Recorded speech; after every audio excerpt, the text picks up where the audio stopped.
So let's get right into it. Is the United States an empire? That question, it really cuts to the very heart of American identity. I mean, for a nation that was born from an anti-imperial revolution, the label empire just feels like a total contradiction. But is it really? Let's dig in and explore the evidence together. This is it. This is the central question we're tackling. When you and I hear the word empire, we probably think of, I don't know, Roman legions, the British Navy, right? The old school empires.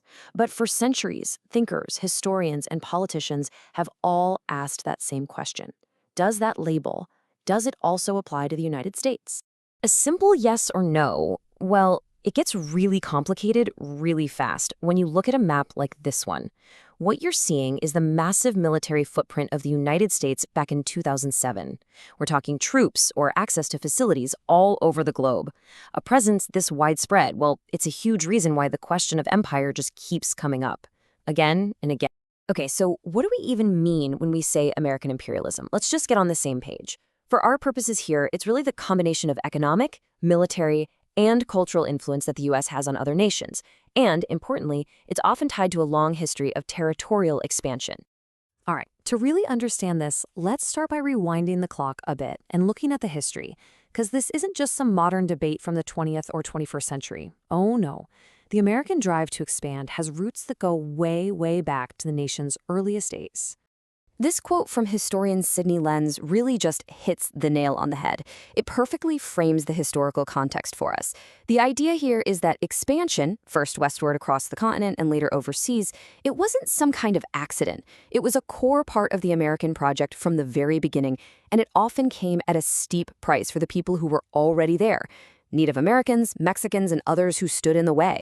And you can see this urge playing out in these huge moments in the 19th century. In 1803, boom, the Louisiana Purchase literally doubles the country's size overnight. Less than 50 years later, the Mexican-American War ends with the U.S. annexing this massive swath of territory, including what's now California. And then by 1898, the Spanish-American War turns the U.S. into a true overseas power, giving it control of territories all across the Caribbean and the Pacific. And this map just shows you the incredible speed and scale of that growth. I mean, look at it. From those original 13 colonies huddled on the Atlantic coast, the nation just sprawled across an entire continent and then started leaping over oceans. Each of those colored sections represents a new phase of expansion, whether it was through a purchase, a war, or annexation. So how on earth was all this expansion justified? Well, this political cartoon from 1899 gives us a major clue.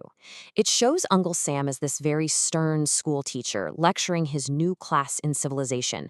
And you can see the territories acquired from Spain are the students. The caption even says, "You've got to learn these lessons whether you want to or not." This image perfectly captures this idea of a civilizing mission. The belief that the U.S. had a duty to bring progress and American values to what they saw as backward peoples. And this brings us to the core tension in this entire story.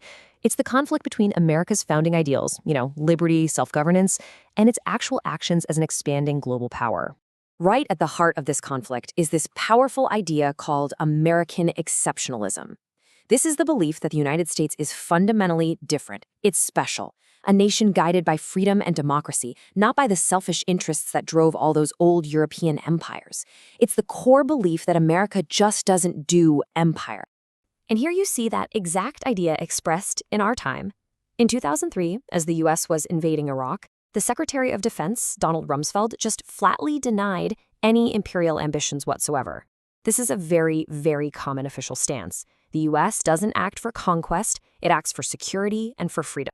But then you look at this, a cartoon from more than a century earlier celebrating America's new global reach.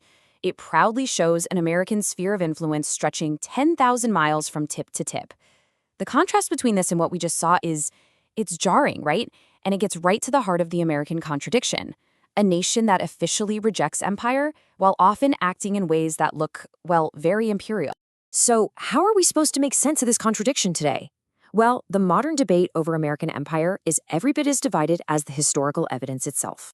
If you ask the experts, you're not going to get a single answer. No way. Instead, the arguments pretty much fall into three distinct camps, three different ways of looking at the whole thing. Okay, so camp number one is the pro-imperialist view. People like Max Boot argue, yep, the US is an empire, and you know what? It's been a force for global good. It defeated fascism and communism. Then you have the second camp, the anti-imperialist perspective. Thinkers like Noam Chomsky see a classic empire that just denies what it is, while someone like Chalmers Johnson points to that global network of military bases as a modern form of colony. And finally, there's a third group that argues empire is just the wrong word completely. They prefer hegemony, suggesting the U.S. leads mostly through influence in international institutions, not direct colonial rule. Think of it like being the captain of the team, not the owner of the whole stadium. And this contrast right here gets at why the debate is so incredibly complex. American influence isn't just about military force, what some people call hard power. It's also economic and cultural, or soft power. I mean, the golden arches of McDonald's represent a totally different kind of global reach, one that's based on brands and consumer choice. But make no mistake, it's an incredibly powerful form of influence. Which brings us right back to the anti-imperialist argument. For critics like the late Chalmers Johnson, this global map of military bases, this is the smoking gun. He famously argued that the military base is America's modern version of a colony. It's the actual infrastructure of an undeclared empire. So why get so hung up on a word?